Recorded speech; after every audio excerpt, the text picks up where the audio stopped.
Bonjour à toutes et tous, bienvenue dans les coulisses du Grand Lyon. Mon invité du jour, Anne Brunira, bonjour. Bonjour. Vous êtes la députée de Lyon, de la 4e circonscription. Vous avez été nommée cette semaine responsable texte pour la majorité présidentielle sur le budget de l'enseignement supérieur et de la vie étudiante. Alors le budget va commencer à être débattu. Il y aura 1 milliard de plus, 1 milliard 100 millions de plus pour l'enseignement supérieur cette année. Est-ce que le compte y est? Si on regarde sur 10 ans, le budget de l'enseignement supérieur a augmenté de 10%. Mais le nombre d'étudiants a augmenté de 20%, ce qui fait qu'il y a toujours une baisse du taux d'encadrement des étudiants au final. Oui, nous sommes dans une démographie estudiantine qui va à la hausse depuis plusieurs années. Plusieurs années, oui, c'est bien. C'est une bonne nouvelle, hein. Ça veut dire que plus de jeunes poursuivent leurs études. C'est aussi une façon de lutter contre le chômage, hein, parce qu'on sait les jeunes sont plus protégés du chômage lorsqu'ils ont fait des études supérieures. Bien sûr, il faut créer des places et bien sûr, c'est financé dans le budget, c'est financé encore cette année, une augmentation de places et notamment dans les filières les plus demandées par nos jeunes, mais aussi les filières en tension pour lesquelles nous avons besoin de professionnels. Je pense par exemple à la médecine, où des filières de médecine vont être ouvertes dans des villes qui n'en possèdent pas. Mais du coup, est-ce qu'on fait assez alors que la croissance des étudiants est plus forte que la croissance du budget de l'enseignement supérieur? Tout ça est pesé, vous pensez bien, extrêmement précisément, avec chaque université, avec chaque école. Certains diront qu'on n'en fait jamais assez, certains diront qu'on en fait trop. Nous pensons avoir vu juste et travaillé ce budget au plus près des besoins. Alors, quand on compare le budget de l'enseignement supérieur en France, il est légèrement supérieur à la moyenne de l'OCDE. On est quand même loin derrière le Royaume-Uni, encore plus loin derrière les États-Unis par exemple, et une bonne partie des pays du Nord. Et notre budget aussi, on sait qu'il souffre de disparités importantes selon les étudiants. Il y a des filières dans lesquelles on investit beaucoup, les grandes écoles, et des filières où on n'investit pas beaucoup. La différence, c'est 12 000 euros par étudiant en grande école, 13 400 même, contre 3 700 euros pour un étudiant en licence universitaire classique. Alors, les comparaisons sont difficiles avec les pays, des autres pays encore plus, parce que nous ne mettons peut-être pas la même chose dans nos budgets. Nous, ce qui est important de savoir en France, c'est que le budget il comporte bien sûr le fonctionnement de nos établissements supérieurs, toutes les aides aux étudiants, et je vais en parler parce que c'est le point important de ce budget 2023, et bien sûr le financement de la recherche. Donc c'est le cadre de ce budget qui augmente de 1,1 milliard et qui est important. Dans les disparités dont vous parlez entre étudiants, en fait c'est essentiellement lié au nombre d'étudiants par classe, par filière. Bien sûr, le nombre d'élèves par classe de classe prépa de grandes écoles, en général, on est à un peu moins de 50. Dans un amphi de première année de médecine, on peut être 500. Donc, c'est effectivement ce qui explique ces différences. Et puis après, nous avons aussi des formations qui sont financées par les régions, qui sont financées par d'autres acteurs français. Donc, les comparaisons sont quand même délicates. Après, on voit que l'enseignement privé a plutôt le vent en poupe, notamment parce qu'en licence, dans toutes les filières un peu générales, le taux d'encadrement dans le privé est bien supérieur.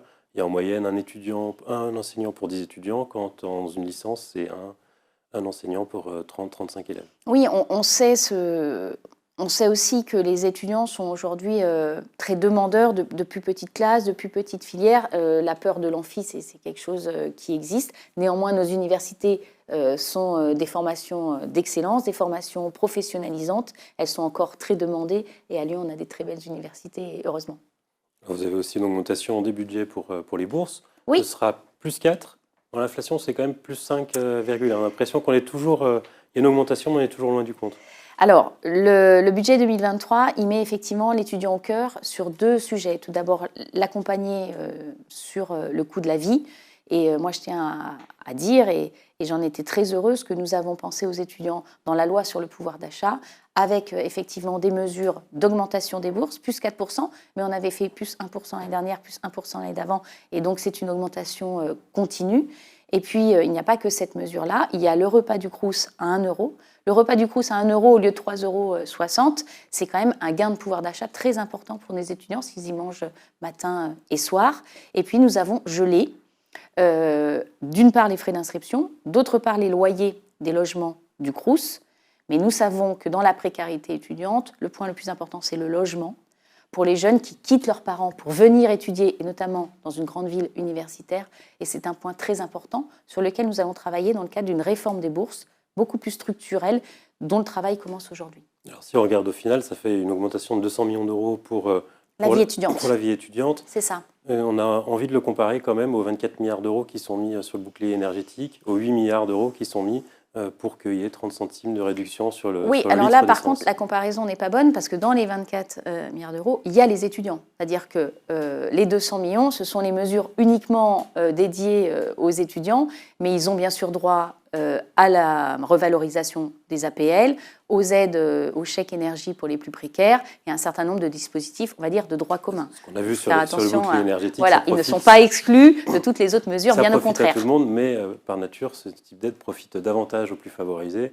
On avait fait les calculs sur les 8 milliards pour réduire de 30 centimes le litre d'essence, qui profite aux 2 tiers aux plus favorisés, qui Oui, utilisent qui plus leur profitent liquide. surtout à ceux, et heureusement, enfin profiter, j'aime pas trop le terme, mais qui aident ceux qui travaillent avec leur voiture. Et c'était quand même le but de cette aide, c'est d'aider C'est les pas dommage travailleurs en d'avoir voiture. pas mieux ciblé ces aides auprès de ceux qui en avaient le plus besoin, comme vous le faites sur Mais l'enseignement ils ont été ciblés, puisqu'on a ciblé sur ceux qui travaillent, sur les plus sur ceux qui avaient une précaires. voiture, sur ceux qui consommaient de l'essence. Et oui, et sur les plus précaires aussi. Donc ça n'a pas été mieux de mieux cibler sur les populations qui en avaient plus besoin, et notamment les étudiants. Mais on le fait. On le fait. C'est-à-dire que il faut pas, c'est pas l'un ou l'autre, il n'y a pas d'exclusive. On revalorise un certain nombre d'aides sociales dont les étudiants bénéficient et on distribue aussi des chèques énergie et des aides de rentrée dont les étudiants bénéficient aussi. Ils ne sont pas exclus des dispositifs de droit commun. Parlons un peu de cette rentrée. Donc vous abordez le budget dans un contexte nouveau où il va falloir trouver des majorités, faire plaisir un peu à tout le monde. On a le sentiment qu'on retrouve un peu la logique d'argent magique. Est-ce qu'il n'y a pas une grande crainte à avoir sur l'endettement de la France quand on voit que les taux d'intérêt risquent de remonter très fortement? On a dit 1 milliard pour l'enseignement supérieur, dans les budgets qui augmentent beaucoup. Il y a le traitement de la dette, c'est plus 20 milliards l'année prochaine déjà. Oui, parce qu'il y a un sujet sur le taux, bien sûr, le taux des prêts qui remonte et donc le coût de la dette va certainement augmenter.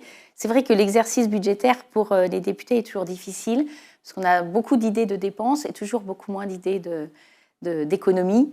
Et c'est un exercice, bien sûr, d'équilibre qu'il faut faire dans un contexte qui n'est pas facile, avec des aléas qu'on ne maîtrise pas, à la fois nationaux et internationaux, bien sûr. Alors, notre budget, c'est un budget quand même qui porte toutes nos politiques publiques, la protection des Français d'un point de vue pouvoir d'achat, mais aussi la protection budget de la sécurité, de l'armée, de l'intérieur, de la justice en hausse, et puis nos politiques d'emploi, d'éducation dont nous venons de parler, mais avec un objectif qui est très clair et affiché, de maintenir notre niveau d'endettement à celui de 2022 et d'entraîner après une baisse pour revenir à 3% du PIB sur 2027. C'est un objectif Pour l'instant, on est à avec tous les 5%. aléas. Aujourd'hui, nous sommes à 5%, 5% en 2022, objectif 5% en 2023. Mais avec un coût de la dette qui va Et oui, s'élever à 60 qui va milliards augmenter en et des 2023. économies à faire par ailleurs, bien sûr. Ce budget, donc vous lancez des grandes négociations avec tous les groupes parlementaires. Est-ce que ce n'est pas illusoire? Est-ce qu'on ne sait pas déjà que ça se finira par un 49? Alors non, ce n'est jamais illusoire d'y discuter. Et d'ailleurs, Gabriel Attal a lancé cette année pour la première fois des discussions en amont de la présentation du budget.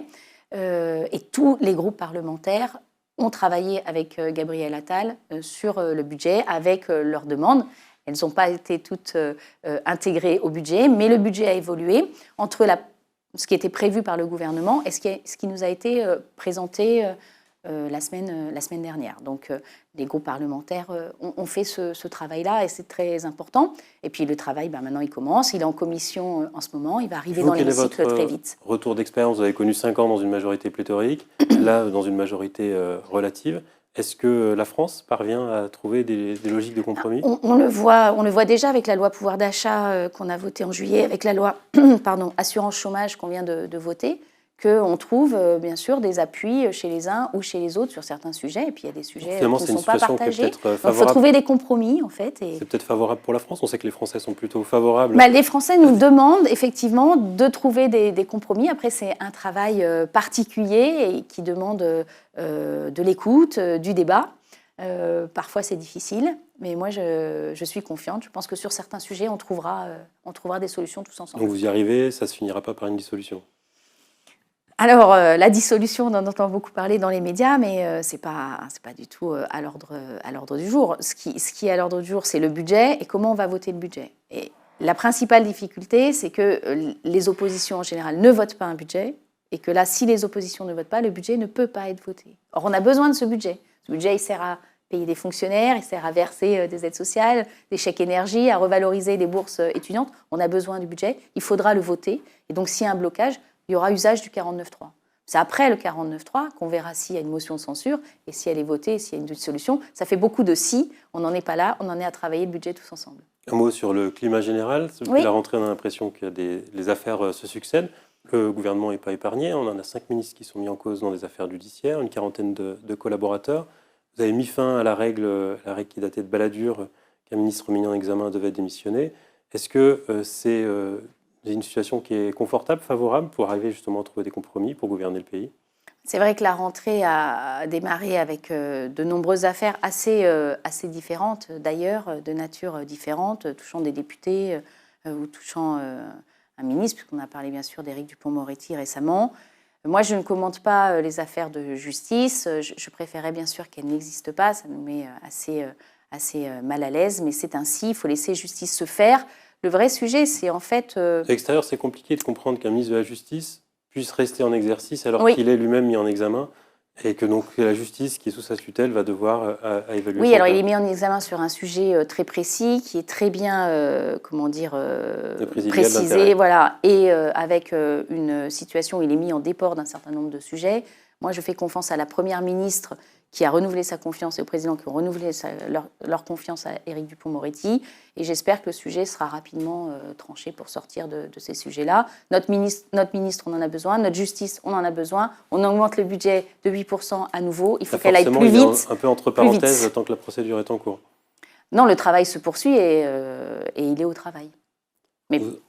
On vous a entendu aussi sur vos adversaires avoir le verbe assez acéré, notamment sur Sandrine Rousseau.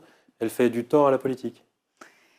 Elle fait surtout du tort au féminisme. Elle fait du tort aux politiques parce qu'elle est outrancière. Et moi, je ne partage pas cette façon de faire de la politique. Mais elle fait surtout du mal au féminisme parce que tous ces détracteurs ont tendance à généraliser le féminisme à Sandrine Rousseau. Or, Sandrine Rousseau n'incarne pas tout le féminisme. Il y a du féminisme très raisonnable qui travaille jour et nuit pour les droits des femmes. On a une délégation aux droits des femmes qui est extrêmement active à l'Assemblée nationale, qui contient aussi bien des femmes que des hommes pour travailler sur les droits des femmes. Est-ce qu'elle n'a pas le mérite de mettre moins ces sujets sur la table? On a vu que l'année dernière, toute la campagne s'est faite beaucoup sur les provocations d'Éric Zemmour. Finalement, cette rentrée se fait sur les provocations de Sandrine Rousseau. Moi, je pense qu'on aurait pu se passer du débat sur le barbecue. Je ne pense pas que ce soit le débat primordial aujourd'hui en France. On a des enjeux extrêmement graves. On a une guerre en Ukraine, on a une crise énergétique. Le débat sur la consommation de viande, d'ailleurs, finalement. Ou de la maltraitance. Oui, mais enfin, elle l'amène quand même d'une façon qui n'est pas, enfin moi, je ne trouve pas du tout judicieuse parce qu'en fait, ça déclenche des moqueries, enfin non, je pense que le débat sur la consommation de viande, on l'aura bien sûr et on l'a dans notre travail sur les transformations écologiques, on l'a aussi dans notre travail sur notre agriculture qui doit évoluer, mais pas comme ça en parlant du barbecue et en cataloguant les gens en fonction de est-ce qu'ils aiment ou pas, est-ce qu'ils allument ou pas le barbecue. Pour finir, je regarde votre badge, I Stand with Armenia. L'attaque de l'Azerbaïdjan contre l'Arménie ces dernières semaines est un sujet qui vous tient à cœur. Oui, nous sommes plusieurs députés à avoir effectivement porté ce badge cette semaine à l'Assemblée pour interpeller bien sûr toute l'opinion et notre gouvernement sur la situation de l'Arménie. L'Arménie qui a été attaquée par l'Azerbaïdjan sur son territoire, qui est extrêmement menacé et dont on ne parle pas assez. Donc, merci de me donner la parole pour parler de l'Arménie. Nous sommes au travail avec un certain nombre de collègues, de sénateurs aussi, et d'autres personnes. La France devrait plus aider l'Arménie. Alors, le président Macron, hier, était en réunion sur ce sujet, et il nous faut effectivement trouver une solution à ce conflit qui est extrêmement, d'abord qui est extrêmement violent. Il y a des actes de guerre absolument atroces qui ont été commis par les Azéris, et puis il faut trouver une solution, il faut un dialogue, et aujourd'hui il était rompu, donc on est très content que le président Macron ait repris le flambeau. Anne Brinière, je vous remercie, et moi je vous dis à lundi pour une nouvelle émission des coulisses du Grand Lyon.